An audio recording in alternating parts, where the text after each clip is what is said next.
Há 2.500 anos, um escriba grego descreveu uma incrível lista de maravilhas.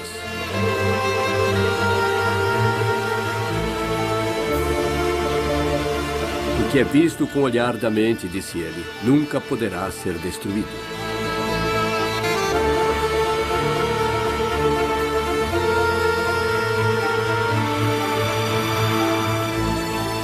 Até hoje, essa lista mágica ainda assombra o mundo moderno. As 7 maravilhas do mundo.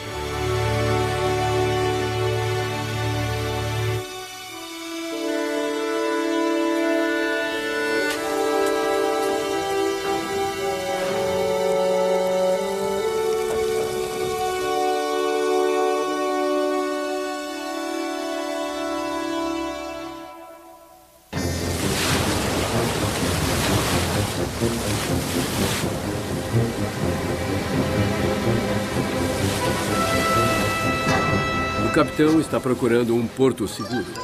Ele procura Alexandria, no Egito, numa costa rasa e perigosa. As correntes são traiçoeiras.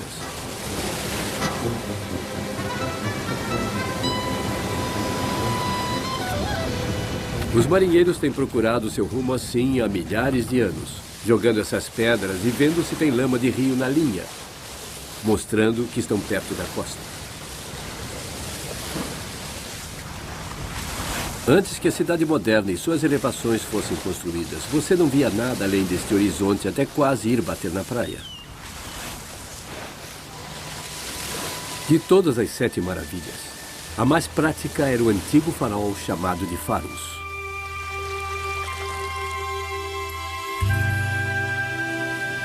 Ele ficava aqui, construído em 285 a.C. Era uma das 7 maravilhas do mundo. Você podia vê-lo a 50 quilômetros em alto mar, marcando a antiga cidade de Nepal, uma luz mágica que as lendas medievais diziam que queimava as velas dos barcos inimigos. O Faros fez mais do que guiar a navegação antiga. Ele simbolizava e celebrava uma das experiências mais espetaculares da humanidade: o nascimento da cidade moderna, a metrópole mágica.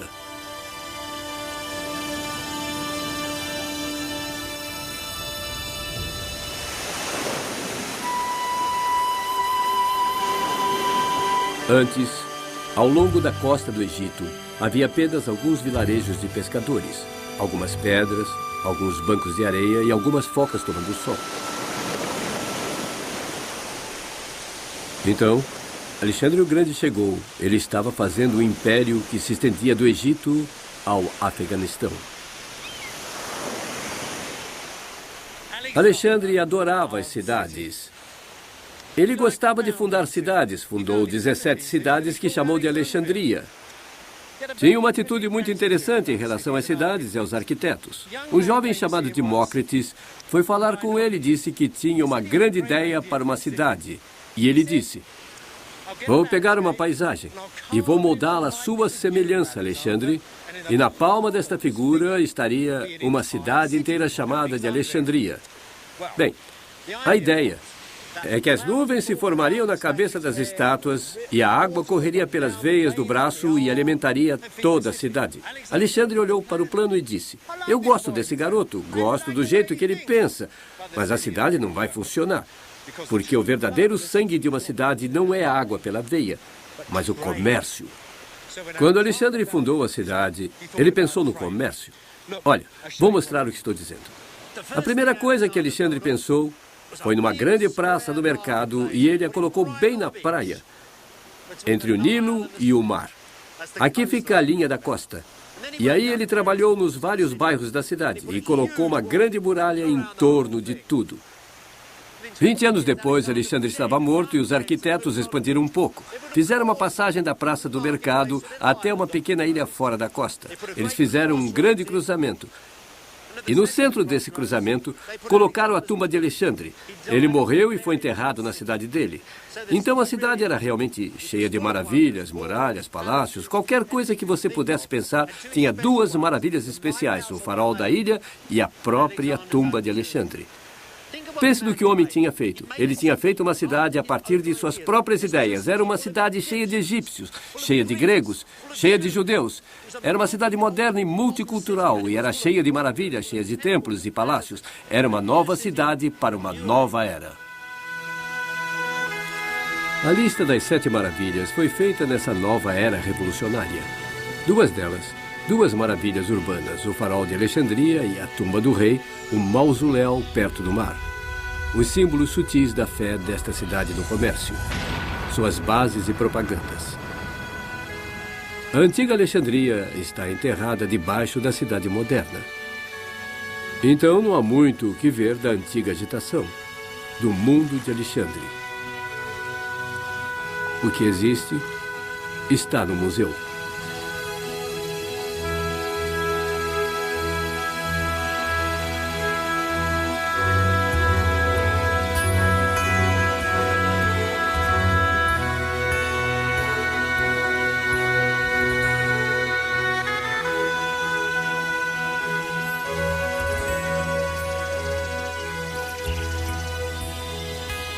Eu gosto de museus locais. Estão cheios de coisas reais. Não são antiguidades compradas no leilão. Apenas pedaços encontrados enquanto faziam uma garagem ou colocavam um farol de trânsito. Apenas pedras soltas de cidades enterradas.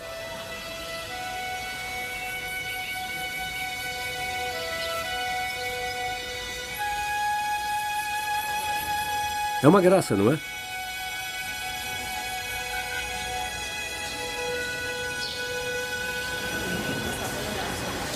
É um fragmento muito bonito de uma Alexandria completamente desaparecida, do primeiro grande período grego. Foi feito por um grego, até mesmo a pedra vem da Grécia. Tudo passou pelo farol. Mármore, escravos, seda, joias, trigo do Egito.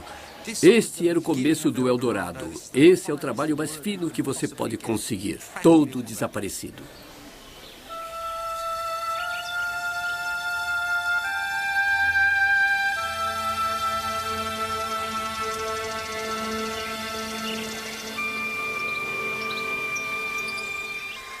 Olha só isso. Antiga Alexandria, Alexandria clássica em 1,5 metros. Aqui está um altar grego da casa de alguém.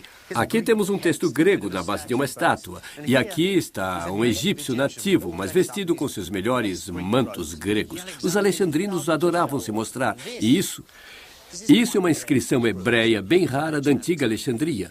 Os judeus eram um grupo muito poderoso dos cidadãos de Alexandria. A Bíblia judaica, o Velho Testamento, foi traduzido para o grego aqui sob a sombra do farol. Então, o farol sinalizava muito mais do que um porto seguro. Ele caiu finalmente no terremoto de 1375. Estas podem ser algumas de suas pedras banhadas pelo mar. Ele ficava na ponta da muralha do porto. Esta esplêndida fortaleza medieval antiga, construída pelo sultão Mamaluk Qiaitbay, está sobre suas fundações.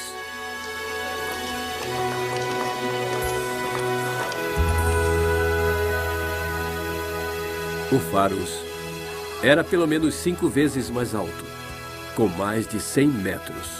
Era o edifício mais alto de sua época.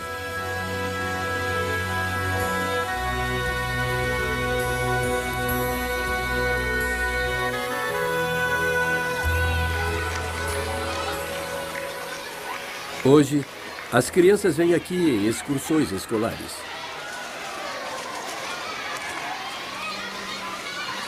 E em torno delas, as paredes medievais estão ornadas com pedras muito mais antigas. Aqui estão elas, vejam. Hieróglifos de um faraó. 2.500 anos depois de estarem num grande obelisco. Agora na porta de um forte árabe.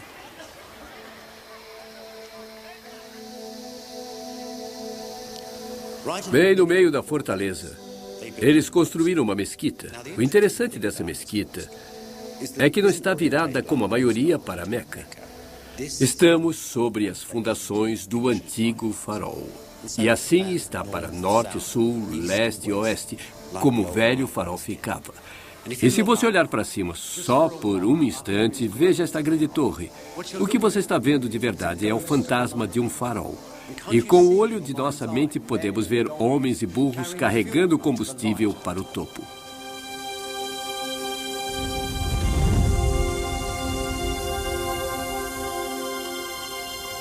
Mas existe um lugar onde ainda podemos ver um farol antigo bem preservado em pé até hoje.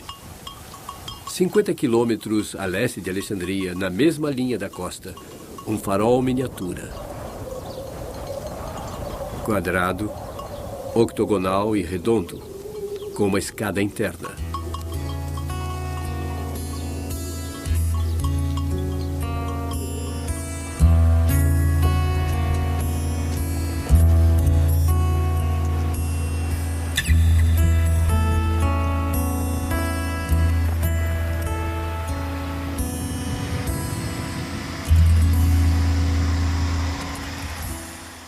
Era assim que o farol verdadeiro se parecia em Alexandria, só 10 vezes maior do que este, com algumas estátuas e inscrições. Não como aquelas coisas maravilhosas que você vê nos livros infantis. Nem ele tinha lentes enormes no topo. Se conta muita história de que ele tinha uma lente mágica que focalizava a luz para incendiar navios inimigos. Não tinha nada disso. Ele tinha um foguinho aqui em cima que provavelmente só era aceso quando os barcos passavam. Mas qualquer coisa, mesmo uma torre, é ótima para essas águas perigosas. Mas sabe, esse farol não era apenas para os navios. Este pequeno aqui está sobre uma tumba, faz parte de um complexo de tumba. Isso, a luz para guiar o espírito do morto que estava vagando pelo Egito de volta para o seu corpo de novo.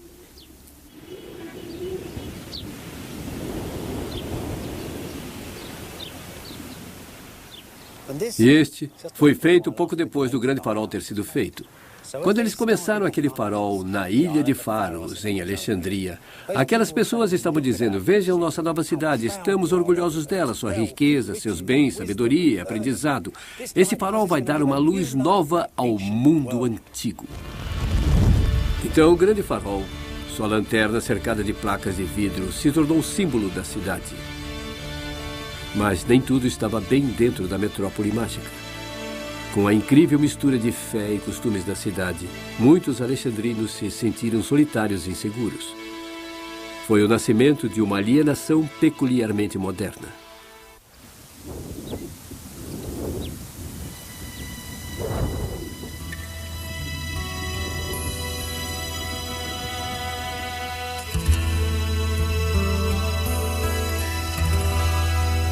Estas são as tumbas não escavadas dos antigos reis de Sardes, a capital da Lídia da Turquia Ocidental, onde o dinheiro foi inventado.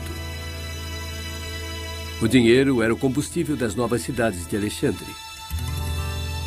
Das 7 maravilhas até a Bolsa de Valores, uma grande parte do mundo moderno começou aqui, atrás desses campos borbulhantes.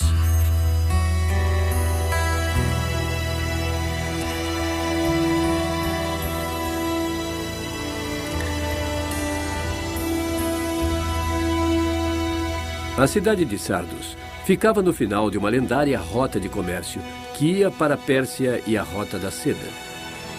Com mercadores, mercenários e reis como Creso, cuja riqueza lendária vinha do ouro tirado, dizem, de um pequeno riacho que corria por esses montes direto para a antiga praça do mercado da cidade.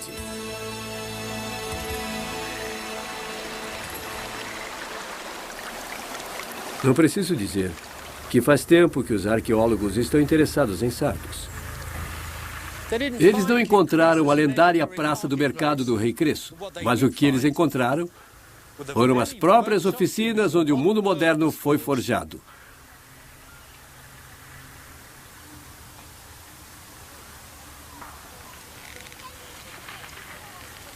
Quando os arqueólogos modernos escavam sítios como este, Eles sempre peneiravam toda a terra que eles tiravam. E, para a surpresa deles, os arqueólogos que trabalhavam aqui encontraram pequenas pérolas de ouro em suas peneiras. O que eles tinham encontrado não era a praça do mercado, era o lugar exato, o lugar de fundição de ouro que vinha do riacho. O que acontecia aqui é que, nesses pequenos buracos, eles colocavam todo o ouro e a madeira e o derretiam. E eles tiravam grandes placas de ouro do fundo. Isso já era feito havia milhares de anos. Isso não é difícil. Mas o que aconteceu depois foi revolucionário, porque você nunca conseguia controlar a pureza do ouro. Tinha chumbo, prata, todo tipo de coisa. Mas as pessoas aqui purificaram o ouro pela primeira vez. Eles pegaram essa adorável substância dourada, tornavam plana, misturavam com sal, colocavam em panelas e cozinhavam. E quando tiravam o ouro das panelas, pela primeira vez na história da humanidade, fizeram ouro puro controlado. Então, como sempre, o pó das vidas antigas, pequenas relíquias do passado, de repente se tornaram tão importantes. As pessoas vieram e trabalharam aqui no ano 600 a.C., quando Creso e algumas outras pessoas estavam experimentando com a ideia do dinheiro. O ouro puro significa que você pode fazer dinheiro que é sempre igual. É um símbolo eterno. Quando a deusa Ártemis foi estampada em quantidades iguais do ouro de Creso, as pessoas sabiam o que elas tinham nas mãos. Dentro de 50 anos, havia bancos avarentos, mercadores, a praça do mercado, homens que viviam de comprar e vender. Esta ideia de um único valor abstrato que você pode segurar na sua mão chegou ao mundo pela primeira vez. Dinheiro. Grandes sacos de dinheiro que serviram para construir muitas das novas cidades de Alexandre e algumas das 7 maravilhas também. Como era de se esperar, quando Alexandre morreu em 323 a.C., seu império rapidamente se dividiu em reinos menores, cada um deles governado por seus generais e seus banqueiros. Cada cidade estava sozinha. As muralhas da cidade se tornaram a armadura da cidade, se tornaram tão grandes e magníficas que algumas delas eram consideradas maravilhas por si só.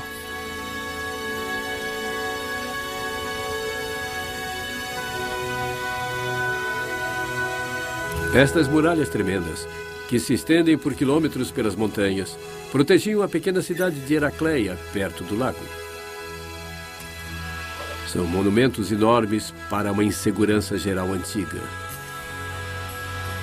O novo homem, em seu admirável mundo novo, estava apavorado. Cidades frágeis colocadas em conchas afiadas. Hoje em dia, a dor e a energia que criou essas pedras brutais parecem ter sido varridas, e o que sobrou foram ruínas agradáveis. A maioria das cidades de Alexandre também sumiram. Mas na Turquia Ocidental, algumas delas, como Heracleia, ainda permanecem com todas as suas maravilhas em ruínas, seus templos e suas estátuas. Meias lembranças das maravilhas, a ancestral de cada cidade moderna.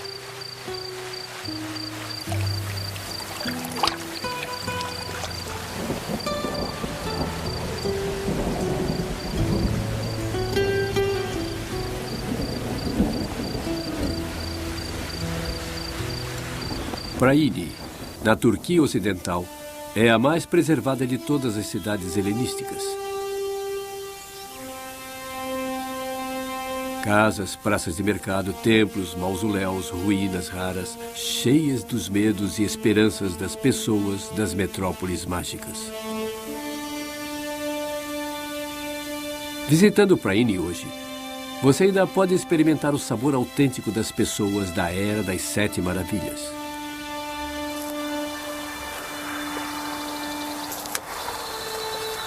Temos aquelas grandes muralhas de novo, guardando os primórdios do mundo moderno. As pessoas da cidade achavam que Alexandre tinha dormido nesta casa. Depois da morte de Alexandre, você só podia entrar aqui de branco. A coisa não é só assim. Alexandre o Grande dormiu aqui, como George Washington dormiu aqui, sei lá. Naquele tempo, os heróis se tornavam deuses. Então, a casa de Alexandre se tornou um santuário, e ali está um lindo altar, e mesas de oferendas, oferendas de mármore e todo o resto. Mas, mesmo assim, é uma casa helenística, autêntica do período das Sete Maravilhas. Uma família normal morando num sobrado, quartos altos, muito pequenos, muito escuros, janelas pequenas e escuras. Não havia muita luz entrando, não era muito aconchegante de fato. Mas nessas grandes cidades, o lar, a sala de visitas, era o meio da cidade.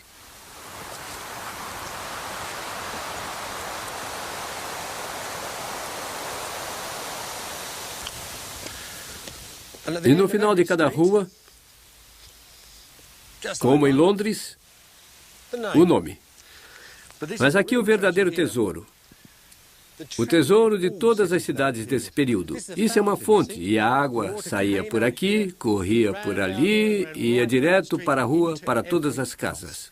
Cada cidadão tinha que cuidar de sua parte do sistema de abastecimento de água. Uma coisa boa sobre a água daqui é que todo o sistema tinha sido construído e pago por uma mulher, a primeira prefeita mulher do lugar, uma senhora chamada Philly. É um papel raro para mulheres na sociedade daquele tempo. As casas, por exemplo, eram mantidas separadas. Mas não havia nada que as impedisse de entrar na vida pública. E muitas vezes entravam. Philly fez este maravilhoso sistema de arquidutos e gravou isso numa inscrição a muito orgulho cívico aqui.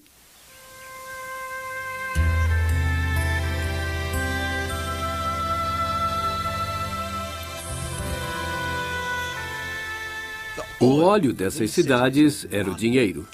O dinheiro funcionou primeiro aqui nessa antiga ágora, as praças do mercado das cidades antigas. As cidades alugavam todas as lojas a seu redor e controlavam os preços, regulavam as quantidades, tomavam conta dos mercados. O que estava à venda? Bem, comida, escravos e importados. E essas lindas colunas de mármore. Era aqui que os cidadãos antigos, os homens livres, passeavam para tomar um ar.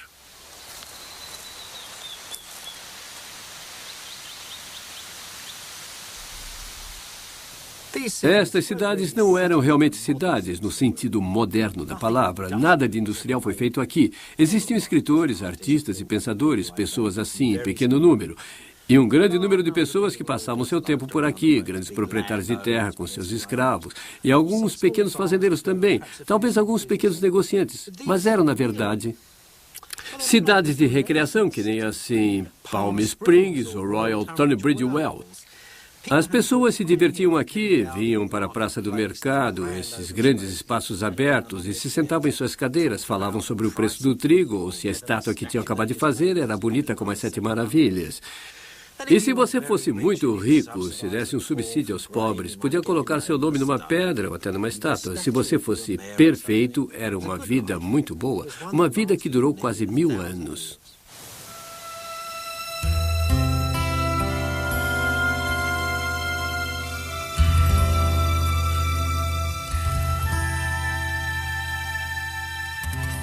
Esta é a Câmara do Conselho.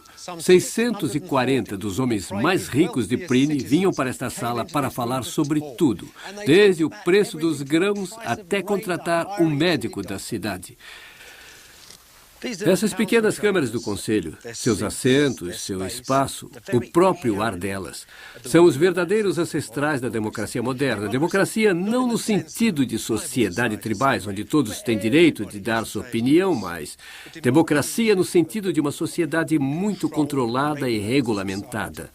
E aqui, nesse clima mercantilista, ela produziu uma sociedade dinâmica e agressiva que é realmente ancestral do nosso mundo moderno. Então, este espaço aqui, entre essas duas fileiras de assentos, isto é a verdadeira revolução. Se você se voltar para sociedades mais antigas do que essa, você pode andar por 1 milhão de estradas antigas, vidas passadas antigas, entrar em templos, em cidades que podiam ser enormes, mas nunca encontrariam um espaço assim, com os rostos olhando sentados um na frente do outro. Aquelas sociedades antigas são instintivas, se moviam como cardumes de peixes. Mas aqui, os homens estão olhando, estão observando, ouvindo outros pontos de vista, ponderando, julgando as coisas, estão fazendo listas como a das 7 maravilhas. É realmente o ancestral do mundo moderno.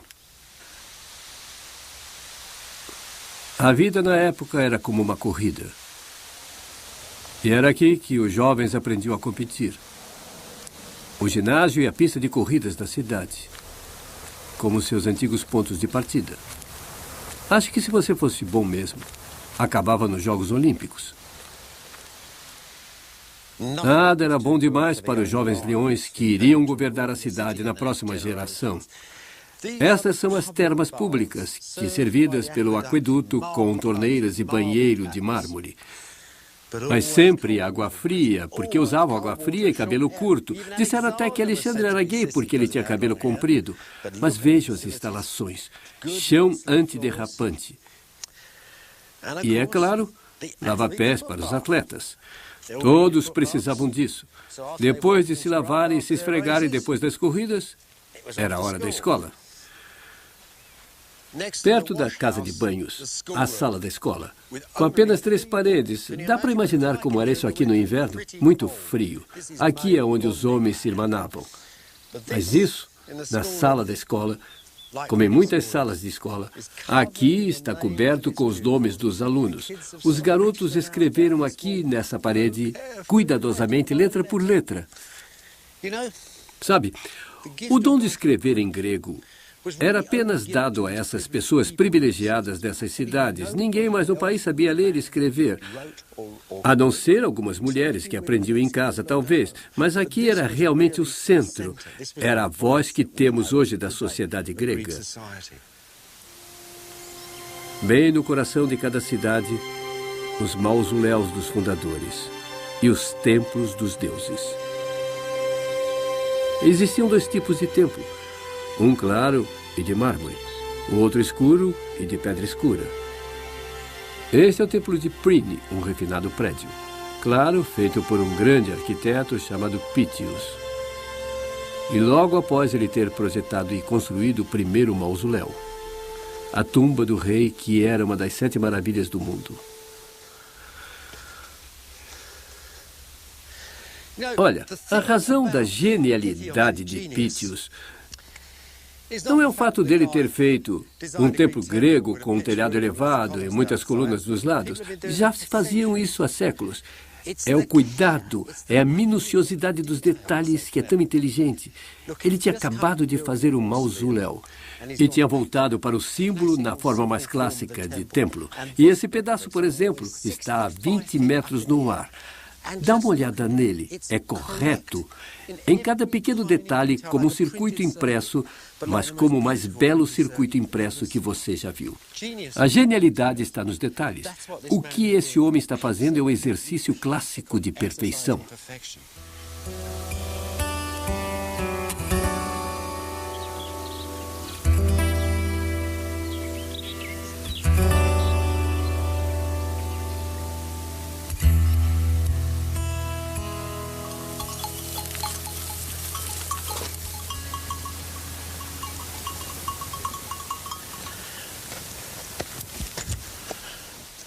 Aquele ali é o Templo de Atenas. Estou indo para um outro, não menos importante para a cidade, mas não tão bonito. É o santuário de Deméter, a misteriosa deusa da fertilidade e da morte. A filha de Deméter tinha sido raptada pelo deus Hades. E todos os anos ela ia ao mundo subterrâneo e sempre ela voltava com o grão germinado. Olha, não comece a pensar que essas antigas religiões gregas são um tipo de cópia mal feita de ensaios sobre mitos gregos e romanos. Era um sistema pelo qual se podia viver. Pense num exemplo. Existe um lindo epitáfio numa lápide que diz que os pais estão escrevendo para o cara que leva os mortos até Hades. E eles dizem: tome conta de nosso garotinho. Quando ele sair do barco, por favor, ajude-o, porque ele não anda muito bem e ele está usando sapatos novos. Ora, quando as pessoas estão pensando assim, estão recebendo o consolo de um sistema. Esse é um sistema que funciona e dá a eles algum tipo de ordem para o mundo. Não sobrou muito do corredor de mistérios de Deméter agora. Sempre foi de uma arquitetura simples e banal. E as coisas que aconteciam aqui eram tão misteriosas que nós ainda não temos a menor ideia do que eram. Quando os escavadores alemães cavaram essas passagens, eles encontraram estatuetas extraordinárias enterradas. Eram figuras obscenas, como a da deusa Bulbo, cujo rosto se misturava estranhamente com sua genitália. Não se vê tipo de figuras nos livros, vê? Na verdade, é uma das coisas que os historiadores sempre tendem a negligenciar. Quando se pensa nessas cidades, não se pensa muito em erotismo ou sexualidade, mas estavam cheias disso. Havia estátuas fálicas de todo tipo, havia uma arte erótica extraordinária acontecendo nos menores detalhes e uma literatura erótica maravilhosa também. Bem, estas cidades eram quase como organismos vivos e a sexualidade, então, era a sexualidade da cidade, era o poder, a potência do Estado. Era, é claro, um conceito que a cidade cristã de Deus rejeitava inteiramente. Os cristãos também rejeitavam a ideia grega da morte. Um mundo subterrâneo, um buraco frio e escuro, cheio das sombras e espíritos dos mortos. E aqui chegamos no coração estranho da metrópole mágica. Eu sou Mausolo, rei da Cária. Eu era alto, bonito e vitorioso da guerra. Sobre mim, aqui em Bodrum, está uma tumba que nenhum outro homem morto já teve. Adornada com mármore de homens e cavalos esculpidos como se fossem verdadeiros em fino mármore. O rei Mausolo está falando conosco do mundo subterrâneo, pelas obras de um grande filósofo grego. Alexandre teria visto a grande tumba do rei Mausolo, o mausoléu, quando ele tomou Halicarnasso, agora Bodrum, no sudoeste da Turquia. A tumba do fundador da cidade, no centro da cidade. Um enorme edifício construído pelos escultores gregos mais famosos. É uma das 7 maravilhas do mundo.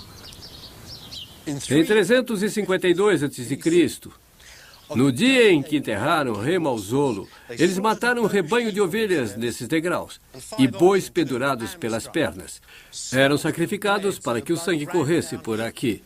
Corresse na direção da maior tumba que o mundo já tinha visto, uma das Cassandras do mundo, uma tumba tão grande que deu nome a todas as tumbas desde então como mausoléus. E esta grande pedra era a tampa que lacrava a câmara funerária. Os antigos escritores costumavam dizer que a tumba do rei Mausolo parecia pairar sobre a cidade numa nuvem prateada. Mas agora flutuou para bem longe daqui. E tem uma marca aqui, que nos dá uma pista de onde foi parar parte dela. Estão vendo isso? Isso intrigou filólogos clássicos durante anos. Na verdade, a maior parte do povo britânico com mais de 50 anos sabe exatamente o que é isso. É a marca do Departamento de Guerra britânico. O mausoléu foi encontrado por um professor britânico, escavado por um homem do Museu Britânico. A Marinha e o Exército britânicos, com a ajuda do embaixador britânico em Constantinopla, carregaram 218 caixas de mármore no HMS Georgian. O homem do Museu Britânico escreveu isso. O porão está muito cheio, mas ainda temos espaço para esculturas no deck. Mas pode ser necessário descarregar as armas de Malta. Mas nem todo o mausoléu tinha ido para Londres. Mausolo tinha deixado uma quantidade enorme de pedras antigas para trás. Muito antes dos arqueólogos chegarem, muito já tinha acabado como propriedade dos cavaleiros de Malta, em seu grande castelo dos Cruzados da Bahia. O Castelo de São João. Por todo o século XV, os cavaleiros saquearam a antiga cidade para transformar em fortaleza. Cada parede foi feita com prédios antigos. Olha, aqui você pode ver como esses blocos foram reaproveitados, vieram realmente de templos gregos.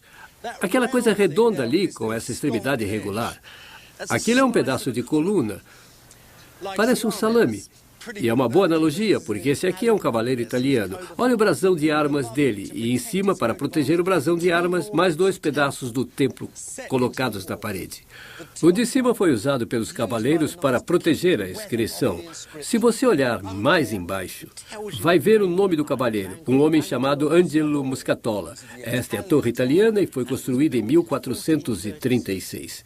Isso foi 60 anos depois dos cavaleiros começarem a derrubar o mausoléu. Temos que procurar os fragmentos do mausoléu em outro lugar no jardim.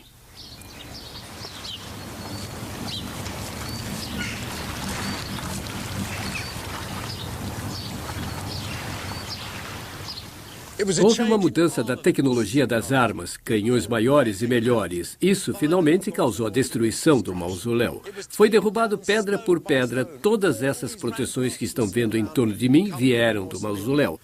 Foram feitas para que as novas bolas de canhão apenas rebatessem nelas. Essas lindas pedras grandes, quadradas, onde estou andando, era o centro, o coração do mausoléu. E o grande portal de mármore acima da minha cabeça, os fragmentos da maravilhosa arquitetura de Pítios. E aquele mármore branco ali, só Deus sabe o que era antes do comandante militar gravar seu nome em cima dele. Gatinai, 1513. Desde que os cavaleiros de Malta derrubaram o mausoléu, não foram poupados esforços para reconstruí-lo. É um grande jogo. Não há muito com o que começar. Apenas um texto romano confuso. Os fragmentos da sua arquitetura que foram levados para Londres. E o trabalho dos arqueólogos. Esta tumba recentemente escavada no vilarejo de Belev, perto de Halicarnasso, deve ter sido feita para um rei sírio. Parecia muito com o mausoléu, e foi feito um século depois dele. Aqui podemos ver alguma coisa sobre o tamanho real do mausoléu. Os detalhes são soberbos. Mas o mausoléu de Pítios era provavelmente mais refinado.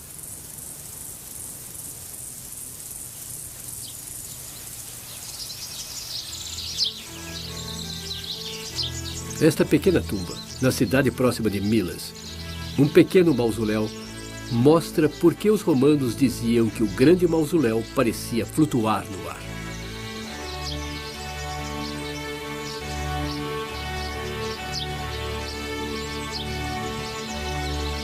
O teto é muito inteligente. Várias pedras todas encaixadas. Uma das ideias mais originais de Pítios.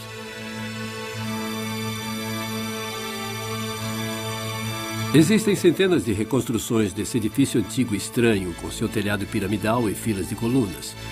De arquitetos eminentes a poetas suicidas. O individual, misterioso mausoléu. Mas não há apenas aquelas reconstruções de papel. Achando que eram reis mediterrâneos, muitos banqueiros do século XIX, industriais, construíram mausoléus para si.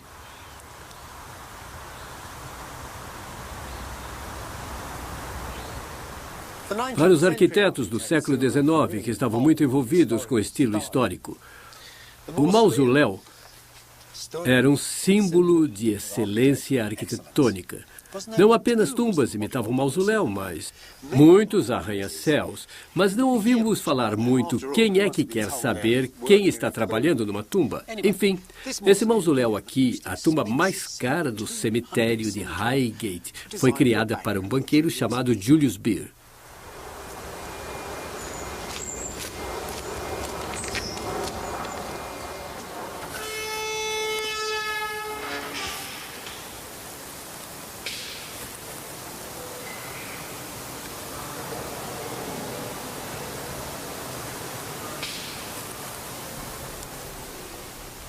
Aquela ali é a filhinha de Baer. Ela morreu muito jovem. E ele pegou um escultor acadêmico muito famoso, para fazer esse retrato bem emotivo dela, entrando nos braços da morte. Como o rei Mausolo contratou escultores para o seu mausoléu. Bem, o arquiteto, que se chama Joe Scott, ele se divertiu bastante aqui. Ele pegou alguns pedaços das velhas restaurações que estavam acontecendo quando ele estava desenhando o lugar e ele colocou junto as lembranças de suas férias na Itália e Bizâncio e coisas assim. Bem, Dá para ver que as pessoas estavam querendo copiar o mausoléu. Era um prédio muito famoso. Mas o que nenhuma dessas cópias revela é por que o mausoléu era tão famoso. Em padrões gregos, não era um prédio muito grande, nem era muito bonito, tinha uma forma bem feia para um prédio grego. Então, por que era tão famoso? Bom, para responder esta pergunta, temos que voltar àquele texto antigo. Lembra daquele texto de Mausolo? Eu sou Mausolo, rei de Cária. Sobre mim está minha tumba em Bodrum, uma tumba coberta de finas esculturas de homens e cavalos.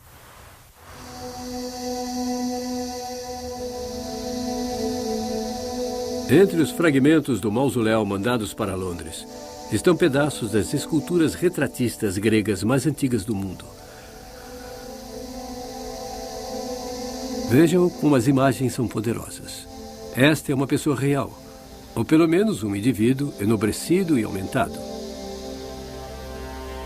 Pela primeira vez, homens e mulheres, não deuses de mármore, foram colocados junto das colunas de mármore.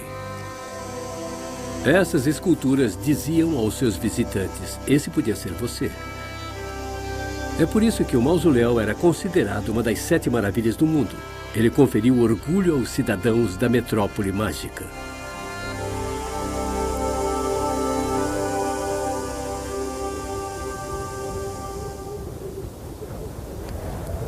Hoje, o verdadeiro Alexandre parece tão arredio quanto o vento. Mas as histórias mais simples da sua vida nos contam alguma coisa sobre seu tempo. A Era das 7 Maravilhas. Uma fábula diz que Alexandre e alguns amigos viajaram da costa do Egito até o Saara. Eles procuravam um famoso oráculo. Diz a lenda que eles se perderam aqui e quase morreram de sede. E que Deus mandou abutres para mostrar o caminho de descida da Montanha da Lua até um vale escondido no lago do oásis de Silwa.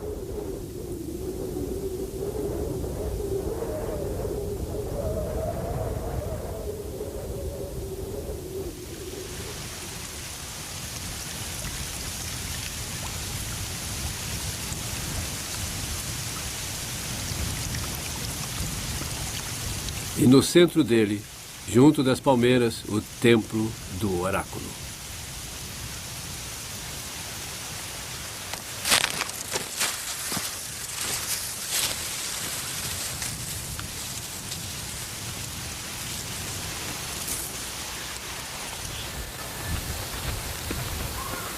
Dentro da câmara pequena e escura, coberta por folhas de palmeira, os sacerdotes egípcios contaram uma coisa a Alexandre que o afetaria até o dia da morte.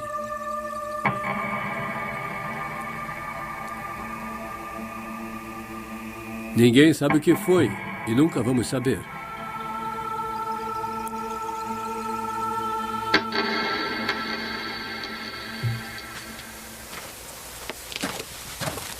O que quer que tenha sido, não impediu que Alexandre invadisse todo o Antigo Oriente, deixando suas cidades como conchas devastadas e empoeiradas.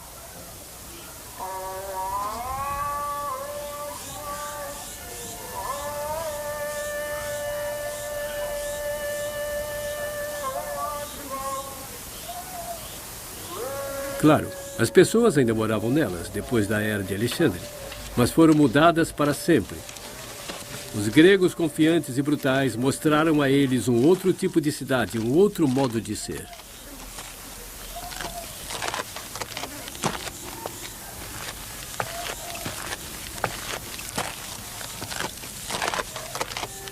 Esta história da viagem até Silwa mostra o próprio Alexandre procurando desesperadamente por antigas seguranças. E talvez tenha sido isso que ele descobriu no Templo do Oráculo. Que na metrópole mágica, com toda a sua agitação, ainda é possível viver com sucesso sem um passado.